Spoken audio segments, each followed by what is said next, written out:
En ce qui concerne l'intervention française, vous savez que c'est depuis 4 ans que ça a commencé, à travers une première opération qu'on a appelée Serval. De Serval, on est passé à Barkhane. De Barkhane, maintenant, on est en train de parler de G5. G5, donc un regroupement des forces armées de 5 pays, à savoir donc le Mali, le Burkina Faso, le Niger, la Mauritanie et le Tchad. Et grande question, grand point d'interrogation, il n'y a pas l'Algérie. Pourtant, l'Algérie faisait partie il y avait donc le CEMAC qui était un état-major conjoint formé de 4 pays, le Mali, le Niger, la Mauritanie et l'Algérie. Mais brusquement, l'Algérie s'est évaporée. Peut-être que cela fait partie de la stratégie française. Actuellement, il est déployé sur le terrain près de 12 000 hommes en ce qui concerne la MINUSMA. Sur le théâtre d'opération malien, peut-être autour de 2000, c'est des effectifs assez variables qui ne tiennent pas compte du COS, des opérations spéciales. Mais sur l'ensemble de la zone, il y a à peu près un peu plus de 4000 soldats français. Ce qui fait quand même une présence étrangère assez forte dans la zone d'environ 16 000 au moins, sans compter donc les forces armées maliennes proprement dites. Mais qu'est-ce qu'on constate du point de vue sécuritaire depuis donc janvier 2013? C'est que l'insécurité qui était confinée dans la partie nord du Mali est descendue vers le centre, dans la région de Mopti, dans la région de Ségou, est descendue sur Bamako et allée un peu vers Sikasso, et maintenant aussi dans la région de Kayes. Ça veut dire que l'ensemble du Mali est devenu une zone d'insécurité chronique. Et cette insécurité a débordé aussi dans les pays voisins, en Côte d'Ivoire, à un moment, au Burkina Faso, répétition. Donc, toute la zone a pris feu.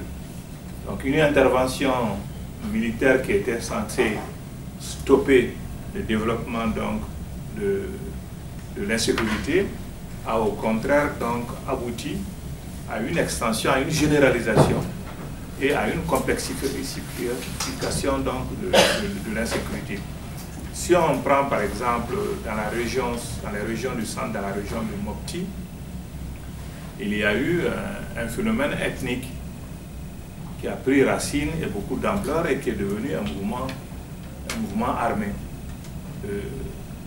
qui regroupe une ethnie qu'on appelle les Peuls, qui aboutit donc à une insurrection au prétexte qu'il y a d'un côté une répression de la part donc, des forces de sécurité maliennes, de l'autre côté il y a d'autres types de conflits, notamment des conflits de type foncier.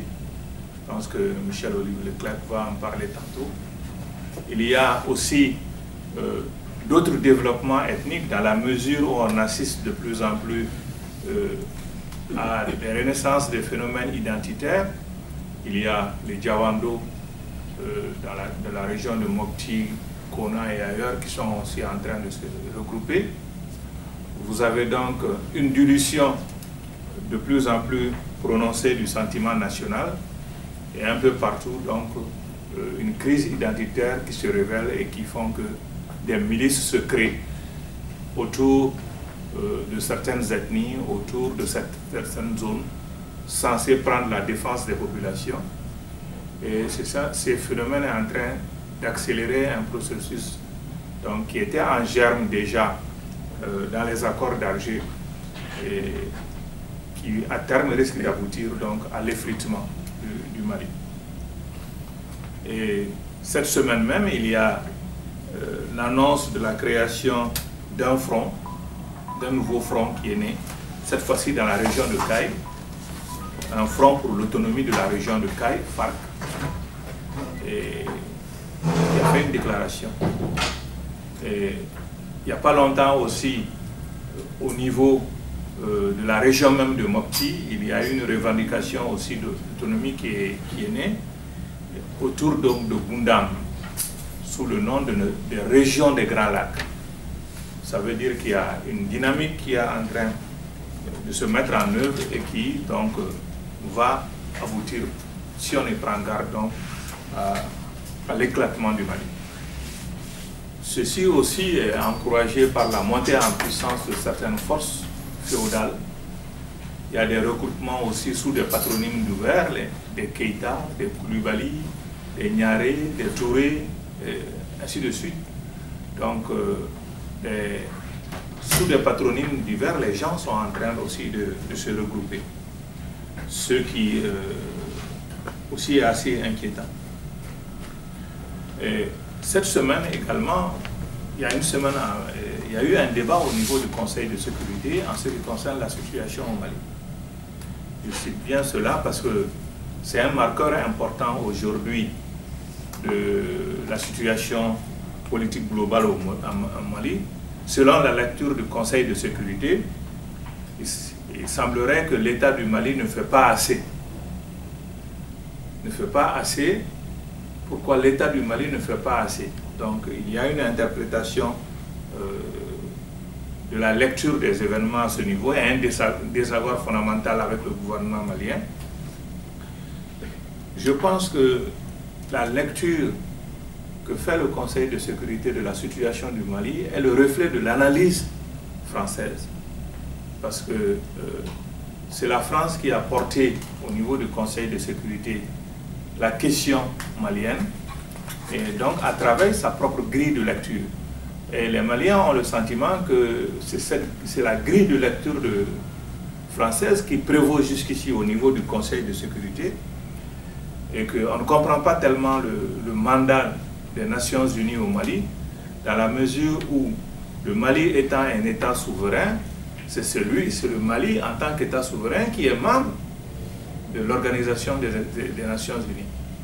Mais le mandat qui a été donné à la MINUSMA, curieusement, semble vouloir faire de la MINUSMA une force d'interposition. Maintien de la paix, force d'interposition entre l'État malien et les groupes rebelles. Donc c'est un traitement biaisé de la question dans la mesure où on sent de plus en plus un parti pris pour des segments, certains segments du mouvement rebelle par la France. En l'occurrence le MLLA qui est membre d'une coalition CMA et qui est composé aussi de HCUA, qui est un démembrement de Ansar-Dine. Donc c'est une situation assez complexe. Les Maliens en ont pris conscience lorsque l'armée française a subitement interdit l'entrée des troupes françaises à Kidal. À Kidal au Mali. Des troupes maliennes donc à Kidal. Et donc là, les Maliens ont commencé à se poser des questions. On vient jusqu'ici, il y a eu en quelque sorte une opération conjointe entre l'armée malienne et la force militaire, l'armée française. Et brusquement, à l'entrée de Kidal, on dit non, vous n'entrez pas à Kidal. Et donc depuis là, les Maliens ont commencé à se poser des grandes questions. Donc aujourd'hui, il est important, à mon avis, de changer fondamentalement de logiciel de lecture, surtout au niveau de la France et du Conseil de sécurité, qui tend à présenter la situation au Mali d'abord comme essentiellement une guerre contre le terrorisme. Or, derrière cette guerre de terrorisme, il y a des convoitises assez étranges, notamment en ce qui concerne les ressources minières. Michel va parler justement de ces questions minières et les questions foncières, mais ça on le sait depuis longtemps, mais tant qu'on ne dira pas clairement, on ne fera pas comprendre clairement qu'en fait de guerre contre le terrorisme, il y a plutôt des enjeux économiques, notamment miniers, qui sont assez importants et qui consistent la principale raison de l'intervention française donc, au Mali, on n'analysera pas, à mon avis, de manière correcte la question malienne. Donc, à mon avis, il y a cette guerre, ce n'est pas une guerre contre le terrorisme. J'ai l'habitude de dire que d'ailleurs, les attentats terroristes qui ont eu lieu en Europe ne partent pas du Sahel. Et donc, de plus en plus, d'ailleurs, l'opinion publique française s'en rend compte qu'il y a autre chose qui doit expliquer la présence militaire française.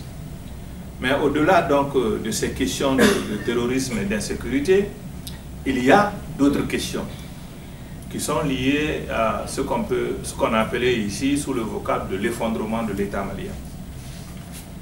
Effondrement de l'État malien sous les coups de boutoir d'abord au niveau donc de la question rebelle, la question des mouvements rebelles.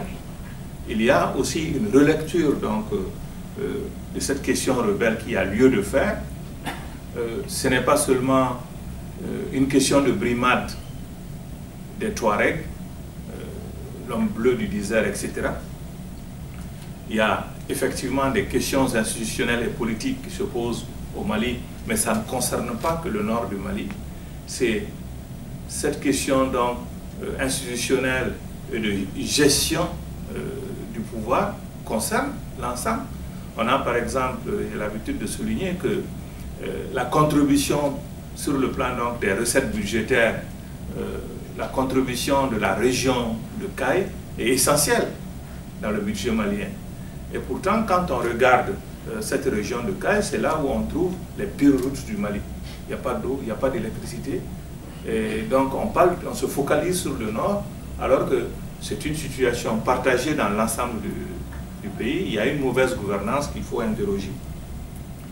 Et il faudrait aussi comprendre faire une analyse que la question à proprement parler de Kidal pose un problème aussi de lutte de pouvoir, notamment entre une minorité féodale composée essentiellement des Ifoga, qui sont au pouvoir à Kidal depuis le temps de la colonisation française et qui ne veulent pas du tout partager ce pouvoir, notamment avec la grande majorité des populations touareg qui sont les Ingad et qui se sont organisés aussi en mouvement rebelle autour du Gacha et de la plateforme. Donc cette lecture du Gacha et de la plateforme tend à les faire présenter comme des groupes pro-gouvernement parce qu'ils disent nettement qu'ils ne veulent pas de la partition du Mali. Mais la question de fond aussi à Kidal, c'est la question du partage démocratique du pouvoir. Or, ceux qui ont le pouvoir à Kidal jusqu'à présent, les Ifoga, construisent une minorité. Il y a aussi des questions que posent les accords d'Alger. Les jeunes ont dénoncé le référendum, le projet de référendum constitutionnel qui voulait faire une relecture des institutions, mais on oublie fondamentalement que ce projet de référendum est une conséquence des accords d'Alger. Et c'est pourquoi ce n'est pas une question finie. Et la position des Nations Unies, quand ils disent que le gouvernement du Mali n'avance pas assez vite, c'est surtout par rapport aux questions institutionnelles. Est-ce qu'on va pouvoir faire les réformes dans le délai requis? Ça aussi, c'est une grande question. Et quel genre de réforme? Là aussi, donc, ça pose des problèmes. Une autre erreur aussi d'analyse, à mon avis, au niveau aussi bien de la France que des Nations Unies, consiste à penser que ce sont les élections qui vont résoudre la question. On a tenté l'expérience en 2013. Au sortir donc de la crise de 2013, on a élu un président, un nouveau Parlement, ça n'a rien réglé. Donc, penser qu'il va falloir faire un référendum et faire des élections en 2018, est-ce que ça va encore régler la question? J'en doute fort. Je pense que ce ne sont pas les élections qui vont régler la solution, dans la mesure où d'ailleurs l'expérience tend à montrer que les populations maliennes participent peu, à peine 10% des Maliens participent aux enjeux électoraux, parce qu'elles sont exclues du système qui font qu'il y a la concentration du pouvoir entre les mains d'une élite et en même temps la concentration des richesses nationales entre les mains de cette élite et la corruption aidant. Donc le jeu politique, les populations ont le sentiment que le jeu politique n'a en aucune façon ne peut les aider à sortir de leur situation de misère. Donc aggravation donc, du sentiment de dissolution du sentiment national, et insécurité généralisée, crise politique et institutionnelle à répétition. Qu'est-ce qu'il y a lieu de faire? Je pense que la revendication essentielle du Mali, c'est que les Maliens commencent à être fatigués de la guerre. L'intervention française, beaucoup de gens, si la grande majorité des Maliens y étaient favorables, peut se poser des questions par rapport aux conséquences de cette intervention. Aujourd'hui, les Maliens semblent en plein désarroi. Parce qu'ils ont le sentiment qu'on est entré dans un cycle infernal, un processus de guerre, on n'en voit pas la solution. Qu'est-ce qu'il faut faire? Il y a un besoin donc d'arrêter de manière urgente donc, la guerre. Et cela, qu'est-ce qu'il faut faire? La première des choses à faire, c'est de désarmer tous les groupes armés. Or, ce n'est pas dans le calendrier des Nations Unies, malheureusement. Ce n'est pas leur priorité. La guerre continue, et cette guerre continue à être alimentée. Il y a d'énormes trafics d'armes. Il y a aussi des énormes trafics de drogue qui constituent en quelque sorte le bras financier de cette rébellion. Parce que les affrontements en réalité entre les groupes armés sont des affrontements pour le contrôle des routes de trafic de la drogue. Or, cela se passe sous le nez de la MINUSMA et de Barkhane, qui ne font rien pour stopper ces trafics-là qui alimentent et réalimentent sans cesse donc, le conflit. Donc il y a cette question aussi. Donc le gouvernement malien a juste raison dit il faut durcir le mandat des Nations Unies. Est-ce que les troupes françaises et l'opération de la MINUSMA ne doivent pas affronter donc ces trafics d'armes et de drogue? Ensuite, qu'est-ce qu'il y a lieu de faire? Les Maliens disent qu'il faut un dialogue national inclusif, y compris Iyad Agali. Iyad Agali, c'est une figure emblématique de cette rébellion Touareg qui est donc de la tendance antarine, de la tendance religieuse de ces mouvements rebelles, et qui dit en gros: je veux rester dans le cadre du Mali, mais il faut que la charia devienne la loi fondamentale du pays. C'est sa revendication principale. Les Français qui avaient utilisé un moment Iyad comme intermédiaire dans les négociations pour libérer les otages, aujourd'hui disent pas question. Quand il y a eu la conférence d'entente nationale, que cette conférence d'entente nationale a dit dialogue inclusif, y compris avec Iyad, le président malien est monté au chrono pour dire pas question. Deux ministres des Affaires étrangères, celui de la France et celui de l'Allemagne, ont été dépêchés pour dire aux Maliens pas question de dialoguer avec Iyad. Mais pourquoi dialoguer avec Iyad? Pourquoi refuser de dialoguer avec Iyad alors qu'on sait que ceux qui sont auteurs de crimes, de viols et de crimes odieux à Gao, ce n'est pas Iyad, ce sont des gens qui sont dans la mouvance du MLLA, contre lesquels le Mali avait délivré un mandat d'arrêt international. Certains avaient été arrêtés, mais dans le cadre des négociations pour la libération des otages, la France a fait pression sur le Mali et on les a libérés. Donc les Maliens disent s'il faut faire la paix, il faut faire la paix avec tout le monde. Donc un dialogue inclusif, mais qui n'arrive pas donc, à se faire.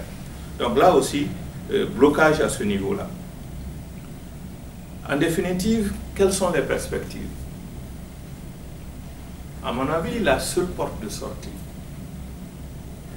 qui reste dans ce conflit-là, meurtrier, et dont on ne voit pas le bout, c'est de permettre aux Maliens, dans le cadre donc d'un processus que moi j'appelle d'assises nationales souveraines, c'est-à-dire ce sont les Maliens ceux qui sont en mesure de faire la paix et de construire de nouvelles alternatives en ce qui concerne la situation, aussi bien politique, institutionnelle ou autre au Mali.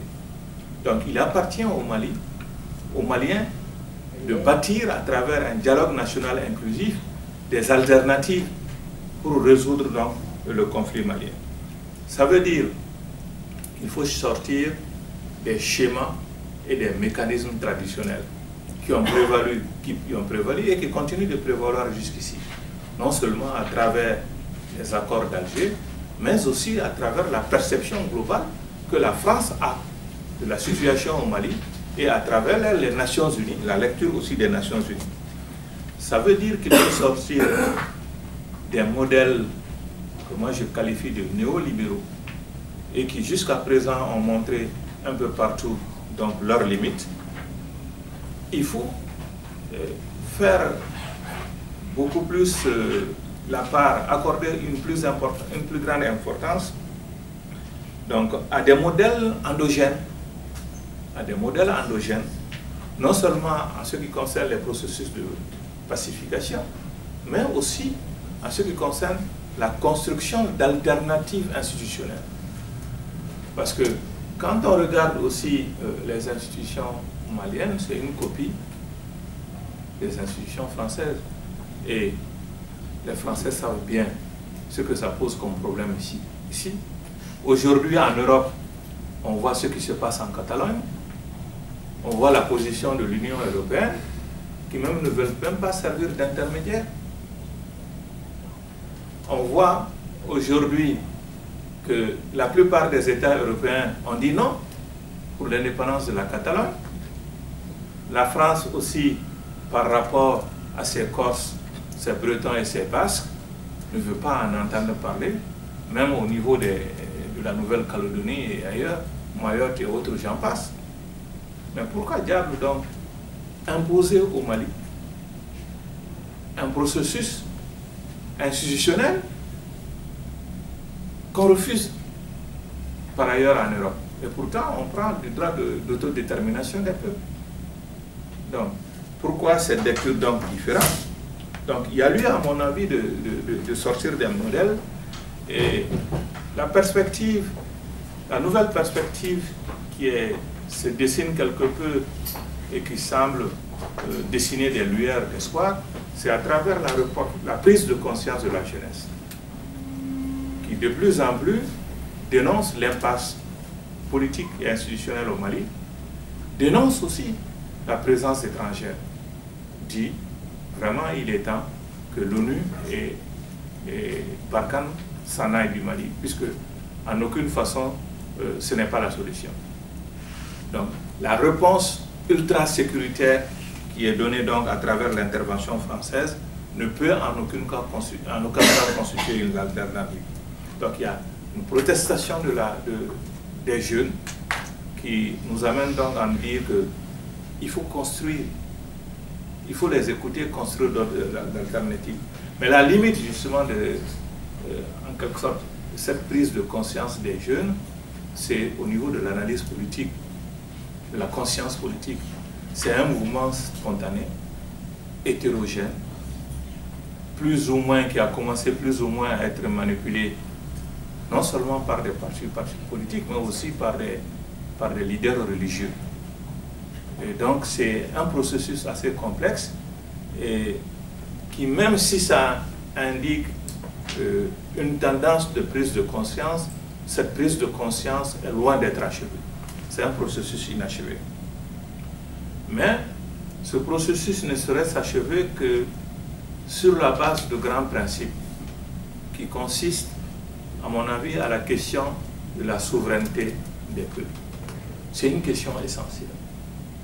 La crise malienne est telle qu'elle pose dans tous ses segments, aussi bien sur le plan économique, sur le plan sécuritaire que sur le plan politique, la question de la souveraineté nationale.